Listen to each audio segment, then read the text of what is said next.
Hi there, Jeff here from the Wetsuit Centre, talking to you today about the Oneill Hyperfreak winter wetsuit range for 2017 into 2018. So the brand new Oneill Hyperfreak for this season.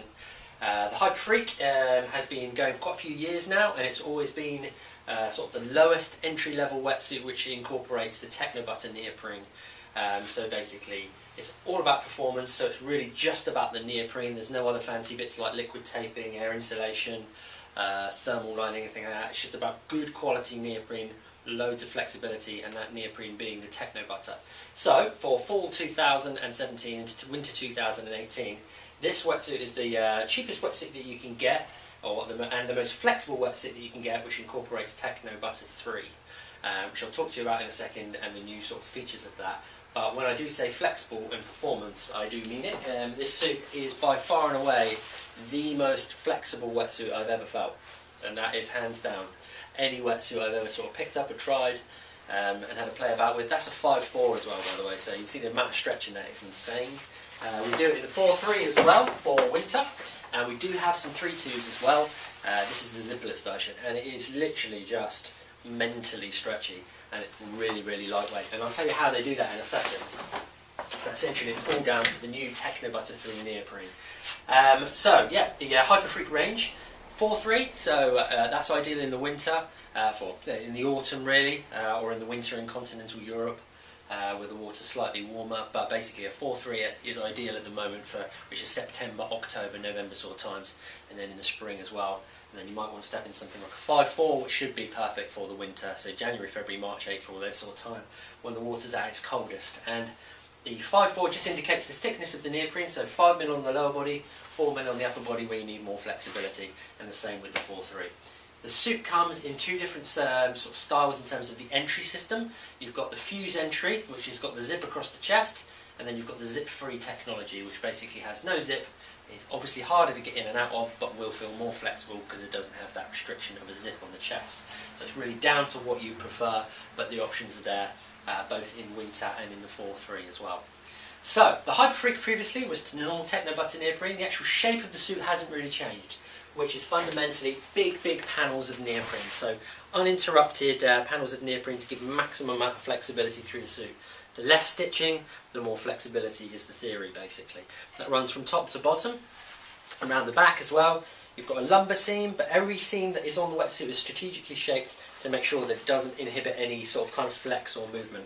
No bum seam, just big panels of neoprene, and minimal seams, basically. Strategic paddle zones, they call them. So that runs through the whole suit. Some of the standard stuff that you get as well is the Duraflex knee pad, nice tough knee pad to stop it wearing through. And you also get, I believe, a little key pocket here up on the thigh as well. So if that's important to some people, you do get that little key pocket there for non-electric keys. You can have a look at the thickness of the suit as well. That's the 5mm on the lower body. So this is the chest entry suit. The chest entry is quite straightforward. Fuse entry closure just zips across from in to out, so you don't have to tack onto the zip. It's got a specially treated zip, so it shouldn't corrode. It's plastic, shouldn't seize up, and should last a long time. The entry system goes up and over the top of the wetsuit. Two pieces of neoprene stretched nice and wide apart, so you can get in through the neck.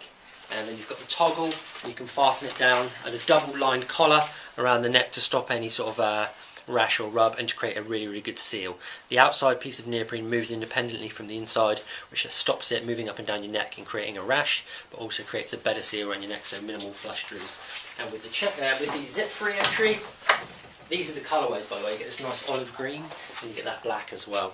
With the chest zip-free entry, it's essentially the same thing, but rather than zipping that way, you've just got to pull it to the side. Because the neoprene is so flexible, you get into the top here, basically. But there's a knack to doing it. The best thing to do is to turn it inside out down to the waist. But, you know, in principle, it's the same way. But obviously, the zip-free technology is going to be harder to get in and out of. So for bigger guys, it's less popular usually. So that's pretty much everything going on with the usual stuff with the Hyperfreak, the thing that haven't changed. So fundamentally, Techno Butter 3. Okay, what's going on with the Techno Butter 3? So Techno Butter has had a reputation of being really lightweight because they use less cotton, basically through the weave or the jersey over the top of the suit. So they drop away a load of cotton, that drops away a load of weight and a lot of absorbency, so the suit will stay lighter in the water. and it also dries a lot quicker. So once you actually get it out to dry, it will dry really quickly because of all that, because of the less cotton that's on it. Basically, it's not as absorbent. It's also nice and super flexible and feels really good against the skin.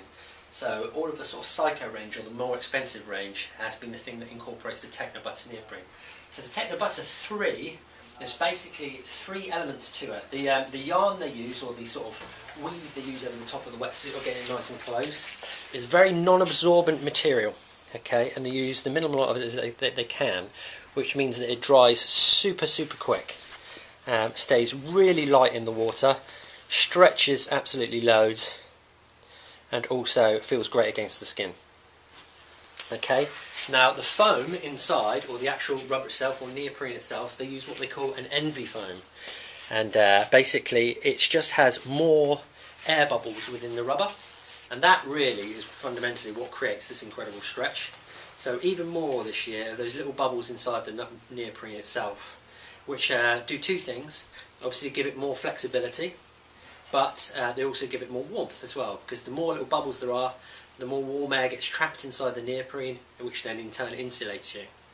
And another thing they do say is it has great memory as well. So basically it will stretch a lot, it can be banged and dented, and it will just spring back to its original shape for quite a long period of time. So one of the concerns people always have, me included, is if the suit is this stretchy, then surely it's going to stretch out and then get baggy or whatever and not fit as well. So that shouldn't be the case at all.